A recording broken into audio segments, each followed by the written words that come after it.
भारत का जंगी जुनून जो है वो इंतहा पर पहुंच गया है। मोदी हुकूमत की हठधर्मी बरकरार है, खित्ते का अमन दाव पर लगा हुआ है और ईरानी वजीर खारजा जो हैं वो पाकिस्तान के दौरे पर है और अब अक़वाम मुत्तहिदा की सालसी की पेशकश भी आप अभी देख रहे हैं। हालात कुछ बदलते हुए नज़र आ रहे हैं क्योंकि जब तक भारत खुद गैर जानिबदाराना तहकीकात पर आमादा नहीं होता, ख़तरा बरकरार रहेगा और जंग का ख़तरा जो है वो मंडलाता रहेगा। जी हाँ बिल्कुल ऐसा ही है। देखें कि ये तो एक आप कह लें इसको डिसेप्शन है कि आपको इम्प्रेशन ऐसा है कोई डी एस्केलेशन हुई है या सिचुएशन डिफ्यूज हो रही है, ऐसा कोई नहीं है। और वो वहाँ पे बिल्कुल तैयारियां हैं और likely with something will happen. लेकिन एट द सेम टाइम मसला ये है कि इंटरनेशनल कम्युनिटी ने उनका जो सौदा था वो खरीदा नहीं है और द फर्स्ट टाइम हिस्ट्री में ऐसा हुआ है, इंक्लूडिंग अमेरिका। उन्होंने माना नहीं है, कभी किसी कंट्री ने पाकिस्तान का नाम नहीं लिया है। स्पेशली आज जब देखें कि जो पाकिस्तान का प्रपोजल है कि देखें कि we are on the right side, तो दैट्स वाई हमने कहा कि न्यूट्रल एंड क्रेडिबल आप प्रोब करवाएं और इंटरनेशनल इसमें इन्वेस्टिगेटर्स आएँ तो वो इन्वेस्टिगेट करें। उसके लिए इंडिया तैयार नहीं है क्योंकि वो एक्सपोज मजीद हो जाएगा। और फिर देखें इंटरनेशनल कम्युनिटी में रशिया ने भी इसी को सपोर्ट किया, चाइना ने तो हद आप कह सकते हैं हद कर दी है अपनी जो अज़म जो हमारे साथ फ्रेंडशिप है उसका इजहार करने में, तो वो खुल के आया है।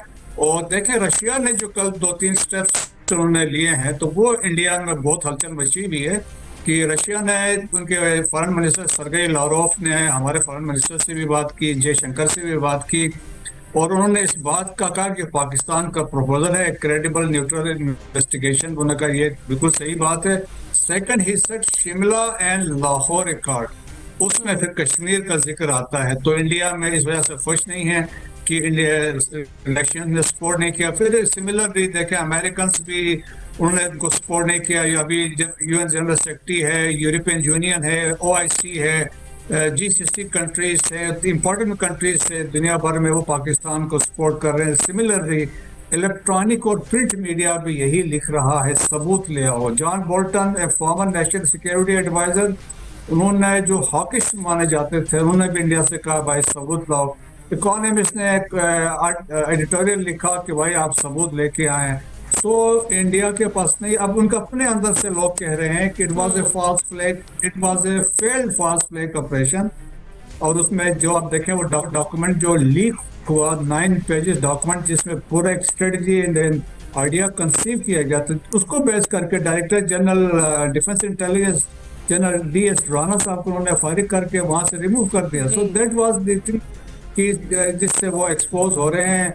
और फिर देखें कि उन्होंने जब जो एक्चुअल हमला हुआ है उनके बकौल 1:50 से 2:20 पे हुआ, 2:30 बजे FIR हुई, जबकि BBC ने रिपोर्ट किया कि 3:30 बजे वहां पुलिस पहुंची थी।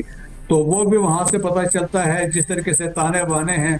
सो अभी बहुत ज्यादा उनकी आप कहें कि क्या कह सकते हैं कि उनको अभी शर्म नहीं, पानी में डूब के मरना चाहिए किस तरीके से जो उनके साथ वो हो रहा है इंटरनेशनली और सब कुछ मांग रहे हैं। तो मेरे ख्याल में अब इंडिया वीकर विकेट पे है, लेकिन सिर्फ they have created a war hysteria. और जिस तरह का आप मीडिया सुने जो हाइप उन्होंने क्रिएट की हुई है और फिर एक हाइपर नेशनलिज्म को उन्होंने क्रिएट की है ताकि वो जो मोदी की सांप गिर रही थी उसको रीगेन करे और बिहार के इलेक्शंस भी है उसको भी कैश कराया जाए। एट द सेम टाइम ये कोशिश की जाए पाकिस्तान को स्टिल पोर्ट्रे किया जाए स्टेट स्पॉन्सरिंग टेररिज्म। लेकिन ये है कि ओवरऑल हम कह सकते हैं कि इनको शिकस्त हो गई है, लेकिन दुश्मन है, ये प्रेजेंट सिचुएशन है, डिसेप्शन है। कोशिश उन्होंने पास में भी की है, अब भी करेंगे।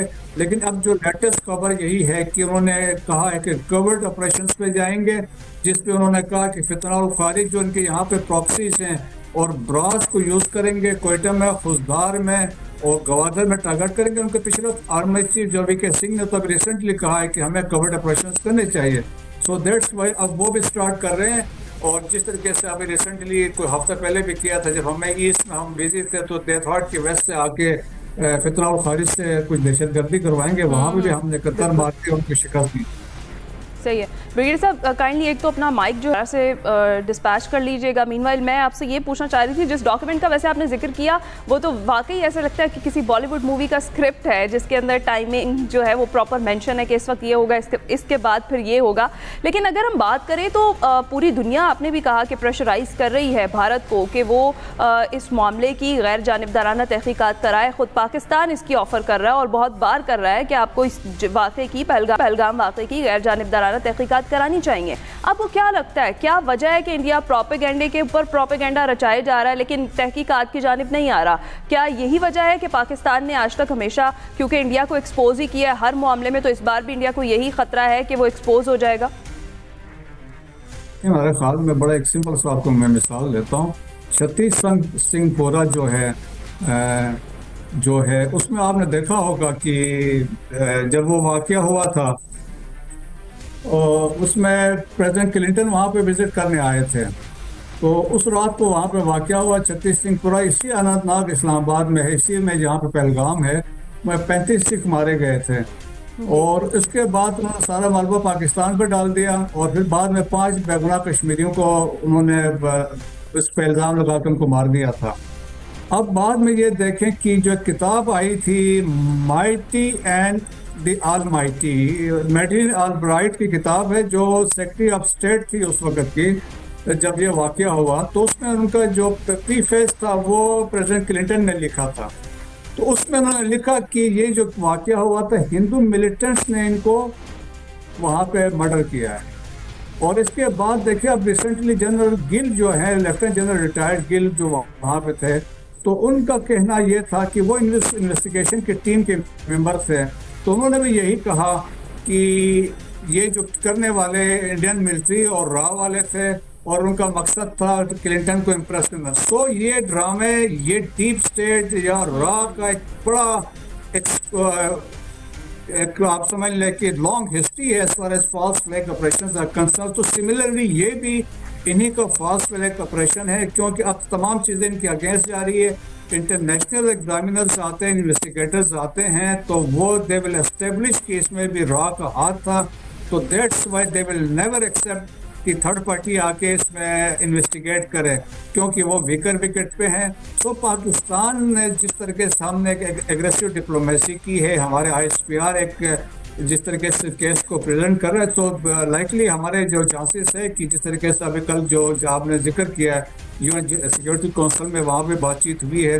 सो पाकिस्तान हैज़ द राइट और टाइम है कि हम इंटरनेशनल कम्युनिटीज़ को इंसिस्ट करें कि वो एक तो they should hold India accountable for terrorism, not only inside Pakistan लेकिन ट्रांसनेशनल रिप्रेशन में कनाडा, यूनाइटेड स्टेट्स और यूनाइटेड किंगडम में, और जो 22 कश्मीरी मारे गए थे पाकिस्तान में, और ख़ुद द गार्डियन ने इस पर स्टोरी की है। राजनाथ सिंह ने तो जो क्लेम किया हमने घुस के मारा है, तो देश एक तो इनको अकाउंटेबल करे, और सेकंड इंडिया को कंडेम करना चाहिए। तो इंडिया हैज़ बिकम स्टेट जो टेररिज्म को एक्सपोर्ट करता है, and it has become a rock state.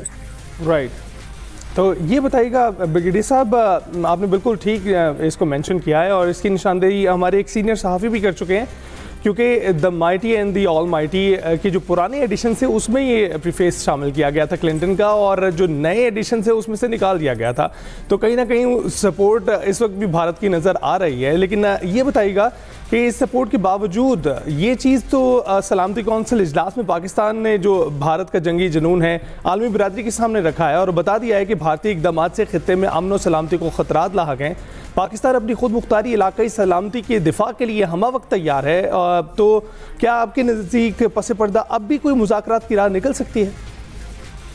ये बिल्कुल हो सकती है कि जो इंटरनेशनल कम्युनिटी है या आपके इम्पोर्टेंट जो दोस्त ममालिक है, जिस तरह हमने देखा है ईरान है जो अभी आज उन्होंने उधर भी जाना है, जाके दिल्ली जाना है। सिमिलरली सऊदीज हैं, कतरीज हैं, UAE है, ये आपके मुश्तरका दोस्त हैं, they can play a role.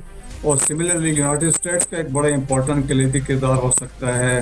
Russians ने अपना कंसर्न शो किया है, और फिर विद इन इंडिया के अंदर से भी आवाज़ें निकल रही हैं। सो लेकिन हमें अपना ये है कि हमें इस कभी भी we should not lower our guards, जो जिस तरीके से है। और इंडिया की अभी तो एक कोशिश है, जिस तरीके से अभी आप देखें चिनाब के ऊपर पानी रोकने की कोशिश की है, तो आपको एक वो तरफ से थ्रेट भी कर रहा है कि आपके इकोनॉमिक का आपको मुश्किलात पैदा कर सकता है।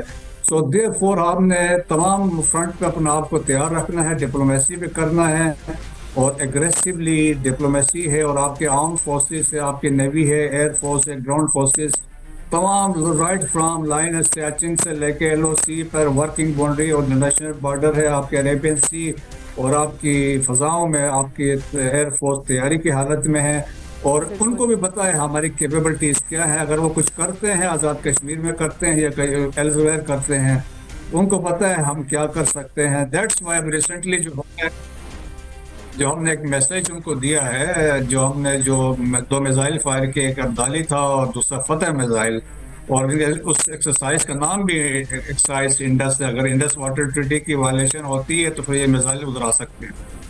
बिल्कुल ठीक है, और यही चीज़ है। और हमारी मुसल्लह फ़ौज भी ब्रिगेड साहब बिल्कुल यही जवाब दे रही है कि हमें टेस्ट ना किया जाए, हम प्रिपेयर्ड हैं। और बार बार यही कहा जा रहा है कि अमन के ख़्वाह हैं, लेकिन अगर पहल की गई तो फिर मुंह तोड़ जवाब दिया जाएगा। इसी वाले से जो न्यूयॉर्क टाइम्स की रिपोर्ट है आर्मी चीफ के हवाले से, वो भी आपके सामने ही है। जी हाँ, देखिए मेरे ख्याल में ये एक बड़ी ज़बरदस्त रिपोर्ट थी, लेकिन उससे पहले भी अगर आपको याद हो, जब से चीफ ऑफ आर्मी साहब ने टेक ओवर किया था तो उनका पहला विजिट LOC पे था और इसके बाद वो वेस्टर्न बॉर्डर्स पे गए, फिर वार ऑन टेरर पे उनका फोकस रहा, then socio economic development of Pakistan पे उन्होंने फोकस किया। फिर आपको कुछ चंद महीने पहले यूनिपाथ है, उनका सेंटकॉम का क्वार्टरली जर्नल है, तो उन्होंने भी उन पे एक आर्टिकल लिखा और उन्होंने इस पे लिखा कि ये इनके आने के बाद एक तो ये है कि उनका फोकस रहा है एक्सट्रीमिज्म को कन्वर्ट करने के लिए और साथ साथ टेररिज्म को कन्वर्ट करने के लिए और साथ नेशनल सिक्योरिटी पे उनके कंसर्न उन्होंने कहा है और फिर पाकिस्तान के सोशो इकोनॉमिक डेवलपमेंट की बात की है। और अब जो न्यूयॉर्क टाइम में है, उन्होंने कहा कि डिसेसिव किस्म की लीडरशिप है who has succeeded in shaping the public opinion. आप समझ लें कि पाकिस्तान के अवाम अभी एक अफवाज पाकिस्तान के साथ और इस चीफ ऑफ आर्मी स्टाफ के साथ अब खड़ी है, एक वो बड़ी सक्सेस है। सेकंड ये है he has a strategic clarity है, स्ट्रेटेजिक विजन है कि उनका क्या हमारे ताल्लुकात होने चाहिए या हमारी पॉलिसी क्या होनी चाहिए इंडिया के साथ, अफगानिस्तान के साथ, ईरान के साथ या बाकी जियो पॉलिटिक्स में। और स्पेशली देखिए हमने फर्स्ट टाइम देखा कि clarity of our approach Afghanistan के बारे में हमने एक डिसीजन लिया और हम स्टिक रहे हैं। सो वो उसमें क्लैरिटी।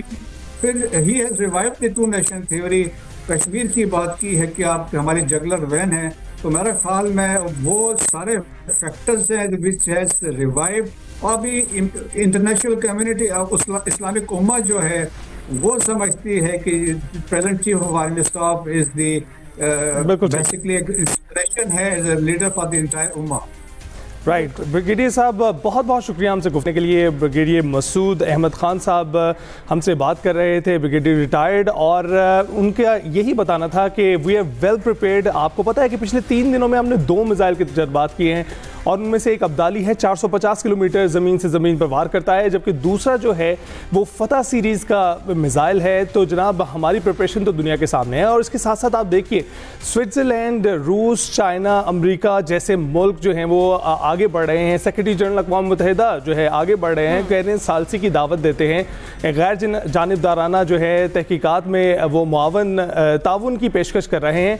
तो ये दुनिया की जो हिमायत है इस वक्त वो भी दिखाई दे रही है कि किसके प्रण में जा रही है।